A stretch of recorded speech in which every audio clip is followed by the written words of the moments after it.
Hello students, today we are going to learn linear equation in one variable.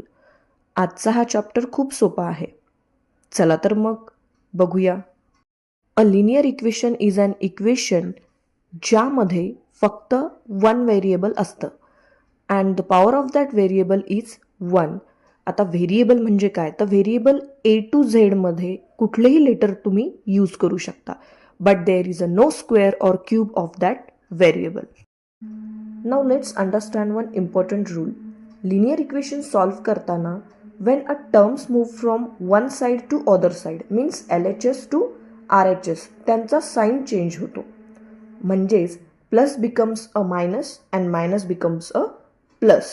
तसेच जर मल्टिप्लिकेशनमध्ये असेल LHSला आणि आपल्याला त्याला ट्रान्सपोज करायचे असेल RHSला तर multiplication becomes a division and division becomes a multiplication. So आपण आता फर्स्ट एक्झाम्पल घेऊया. 4x + 2 = 35. +2 LHSला आहेत, त्या RHSला ट्रान्सपोज करत असताना पॉझिटिव्ह नंबर निगेटिव्ह होतो, म्हणजेच ते -2 झाले आहेत. सो 4x = आलेलं आहे 35 - 2 मीन्स 33. आता 4 आणि एक्समध्ये कुठलंही साईन नाही मीन्स मल्टिप्लिकेशन आहे. सो मल्टिप्लिकेशनचे जे 4 आहेत ते RHSला जाताना डिवाइडला जातील. So answer is x = 33/4. Solve 2x/3 = 18.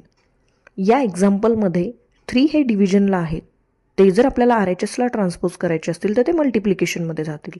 So next step येईल आपली 2x = 18 × 3. आता 2 सुद्धा मल्टिप्लिकेशनमध्ये आहेत एक्सच्या, म्हणून ते डिव्हिजनला जातील.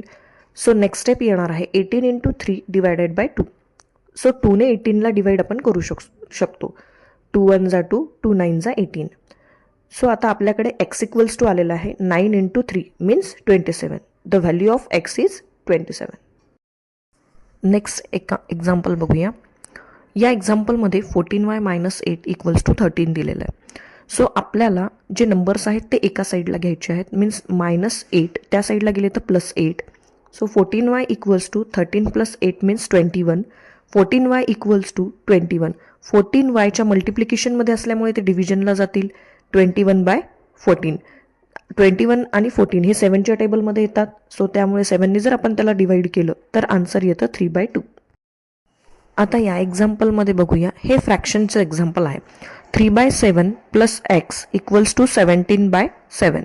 3/7 हे पॉझिटिव्ह आहेत, RHSला गेले तर ते निगेटिव्ह होतील, मीन्स x = 17/7 - 3/7. आता हे आलंय लाईक फ्रॅक्शन्समध्ये. यावर आपण पहिलेच्या आधीच्या व्हिडिओजमध्ये पाहिलेलं आहे लाईक फ्रॅक्शन्सची ॲडिशन आणि सबट्रॅक्शन. आता इथे सबट्रॅक्शन असल्यामुळे आणि लाईक फ्रॅक्शन असल्यामुळे आपण 7 ॲज इट इज घेणार आहोत डिव्हिजनला आणि न्यूमरेटर म्हणजे 17 - 3 हे आपण परफॉर्म करणार आहोत. सो आन्सर आलंय 14/7. 7ने जर आपण डिवाइड केलं 14ला तर आन्सर येतं 2, means value of x is 2.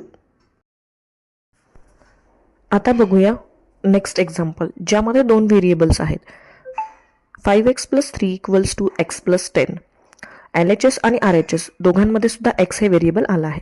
So आपल्याला इथे व्हेरिएबल्स एका साईडला आणि कॉन्स्टंट नंबर एका साईडला घ्यायचे आहेत. त्यामुळे 5x - 4 = 10 - 3. So 5x - 4 is 4x = 10 - 3 is 7. So x = 4 मल्टिप्लिकेशनमध्ये असल्यामुळे 7च्या डिवाइडला जातील. So value of x is 7/4. Students, अशा प्रकारे आपण linear equation in one variable easily solve करू शकतो.